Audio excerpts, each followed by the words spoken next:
Assalamualaikum warahmatullahi wabarakatuh. Berikut merupakan contoh kasus pajak, mulai dari pemeriksaan, penyidikan, hingga penagihannya. Contohnya, yaitu pada kasus pajak pada PT ASEAN Agri Group. Sebelumnya, saya akan memperkenalkan anggota dari kelompok ini.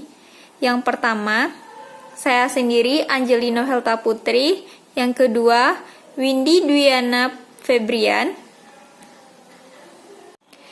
Kasus pajak pada PT ASEAN Agri Group. PT ASEAN Agri Group adalah salah satu induk usaha terbesar kedua di grup Raja Garuda Mas, perusahaan milik Sukanto Tanoto. Menurut majalah Forbes, pada tahun 2006, Tanoto adalah keluarga paling kaya di Indonesia dengan kekayaan mencapai 2,8 miliar US dollar atau sekitar 25,5 triliun. Selain PT ASEAN Agri Group, terdapat perusahaan lain yang berada di bawah naungan grup Raja Garuda Mas, di antaranya Asia Pacific Resort International Holding Limited, Indorayan, Pektek, Sateri International, dan Pacific Oil dan Gas.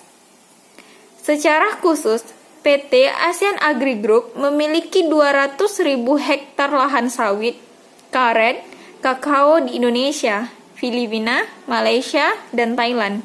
Di Asia, PT ASEAN Agri Group merupakan salah satu penghasil minyak sawit mentah terbesar, yaitu memiliki 19 pabrik yang menghasilkan 1 juta ton minyak sawit mentah, selain 3 pabrik minyak goreng. Penagihan. Terungkapnya dugaan penggelapan pajak pada PT Asia Agri Group bermula dari aksi Vincentius Amin Sutanto atau Vincent membobol brankas PT Asia Agri Group di Bank Fortis Singapura senilai 3,1 juta US dollar pada tanggal 13 November 2006. Vincent saat itu menjabat sebagai Group Financial Controller di PT Asia Agri Group yang mengetahui seluk-beluk keuangannya. Perbuatan Vincent ini terendus oleh perusahaan dan dilaporkan ke Polda Metro Jaya. Vincent diburu bahkan diancam akan dibunuh. Vincent kabur ke Singapura sambil membawa sejumlah dokumen penting perusahaan tersebut. Dalam pelariannya, inilah terjadi jalinan komunikasi antara Vincent dan wartawan Tempo. Pelarian Vincent berakhir setelah pada tanggal 11 Desember 2006 ia menyerahkan diri ke Polda Metro Jawa. Namun, sebelum itu, pada tanggal 1 Desember 2006, Vincent sengaja datang ke KPK untuk membeberkan permasalahan keuangan pada PT Asia Agri Group yang dilengkapi dengan sejumlah dokumen keuangan dan data digital. Salah satu dokumen tersebut adalah dokumen yang berjudul Cross Border Tax Planning atau Underpricing of Export Sales, disusun pada sekitar 2002. Dokumen ini membuat semua persiapan transfer pricing PT ASEAN Agri Group secara terperinci. Modusnya dilakukan dengan cara menjual produk minyak sawit mentah atau crude palm oil keluaran PT Asia Agri Group ke perusahaan afiliasi di luar negeri dengan harga di bawah harga pasar, untuk kemudian dijual kembali ke pembeli real dengan harga tinggi. Dengan begitu, beban pajak di dalam negeri bisa ditekan. Selain itu, rupanya perusahaan luar negeri yang menjadi rekanan PT Asia Agri Group sebagian adalah perusahaan fiktif. Pemeriksaan. Pembebaran Vincent ini kemudian ditindaklanjuti oleh KPK dengan menyerahkan permasalahan tersebut ke Direktorat Pajak. Karena memang permasalahan PT Asia Agri Group tersebut terkait erat dengan perpajakan. Menindaklanjuti hal tersebut, Direktur Jenderal Pajak Darmin Nasution kemudian membentuk tim khusus yang terdiri atas pemeriksa, penyidik, dan intelijen. Tim ini bekerja sama dengan Pusat Pelaporan dan Analisis Transaksi Keuangan atau PPATK dan Kejaksaan Agung. Tim khusus tersebut melakukan serangkaian penyelidikan termasuk penggeledahan terhadap kantor PT Asia Agri Group, baik yang di Jakarta maupun di Medan. Selanjutnya, berdasarkan hasil penyelidikan tersebut, 14 perusahaan diperiksa. Ditemukan terjadinya penggelapan pajak yang berupa penggelapan pajak penghasilan atau PPH dan pajak pertambahan nilai atau PPN. Selain itu juga bahwa dalam tahun pajak 2002 sampai 2005 terdapat 2,62 triliun penyimpangan pencatatan transaksi. Penyimpangan transaksi yang berupa menggelembungkan biaya perusahaan hingga 1,5 triliun, mendongkrak kerugian transaksi ekspor 232 miliar, mengecilkan hasil penjualan 889 miliar.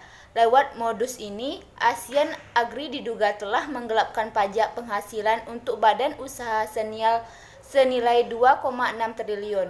Perhitungan SPT ASEAN Agri yang digelapkan berasal dari SPT periode 2002 hingga 2005. Hitungan terakhir menyebutkan penggelapan pajak itu diduga berpotensi merugikan keuangan negara hingga 1,3 triliun rupiah. Meski peraturan perundangan mengancam pelaku tindak pidana perpajakan dengan sanksi pidana penjara dan denda yang cukup berat, nyatanya masih ada celah hukum untuk meloloskan para penggelap pajak dari ketok palu hakim di pengadilan. Pasal 44B Undang-Undang Nomor 28 Tahun 2007 membuka peluang out of court settlement bagi tindak pidana di bidang perpajakan. Ketentuan itu mengatur bahwa atas permintaan Menteri Keuangan, Jaksa Agung dapat menghentikan penyidikan. Dengan demikian, kasus berakhir jika wajib pajak yang telah melakukan kejahatan itu telah melunasi beban pajak beserta sanksi administratif berupa denda. Ketentuan hukum nyatanya begitu lunak dalam mengatur tindak pidana perpajakan. Peluang out of court settlement dimungkinkan bagi segala jenis tindak pidana perpajakan.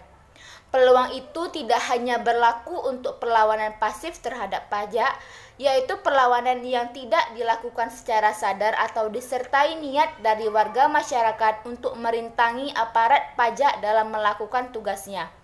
Penghentian penyidikan dan penyelesaian di luar sidang juga berlaku untuk perlawanan aktif terhadap pajak, yang perbuatannya dilakukan lewat cara-cara ilegal dan langsung ditujukan pada fiskus atau pemerintah. Jadi, penyelesaian kasus tindak pidana perpajakan oleh ASEAN Agri Group meski masuk kategori perlawanan aktif terhadap pajak, sekalipun tetap dapat diselesaikan di luar sidang pengadilan. Dengan demikian, harapan kita bergantung pada Menteri Keuangan dan Jaksa Agung sebagai pihak yang paling menentukan dalam proses penyelesaian tindak pidana perpajakan ini. ASEAN Agri akhirnya benar-benar melayangkan surat keberatan kepada Direktorat Jenderal Pajak terkait surat ketetapan pajak atau SKP kepada 14 anak perusahaannya. Perusahaan perkebunan sawit milik Taipan Sukanto Tanoto ini melayangkan surat keberatan setelah membayar senilai 969.675 miliar rupiah atau 49% dari total pajak terutang, yakni mencapai 1,95 triliun rupiah. General Manager Grup ASEAN Agri Freddy Wijaya mengatakan surat keberatan SKP telah disampaikan ke kantor pelayanan pajak tempat wajib pajak terdaftar sesuai dengan jangka waktu 3 bulan sejak tanggal penerbitan SKP, ujarnya. Direktur Penyuluhan, Pelayanan dan Humas DJP Kis Mamtoro Petrus mengakui telah menerima surat keberatan ASEAN Agri pada 28 Agustus 2013. DJP wajib memberikan keputusan atas keberatan itu paling lambat 12 bulan. Meski keberatan, ASEAN Agri tetap harus membayar sisa utang pajak seperti dalam SKP. Jika ASEAN Agri tidak melunasi seluruh tagihan SKP setelah jatuh tempo, DJP dapat melakukan penagihan aktif berupa teguran, penerbitan surat paksa, penyitaan, dan blokir rekening hingga pelelangan aset. Baiklah, cukup sekian hasil presentasi kami yaitu mengenai kasus pajak PT ASEAN Agri Group. Mohon maaf apabila terdapat kekurangan perkataan atau mohon kesalahan. Saya akhiri dengan wabillahi taufik walhidayah. Wassalamualaikum warahmatullahi wabarakatuh.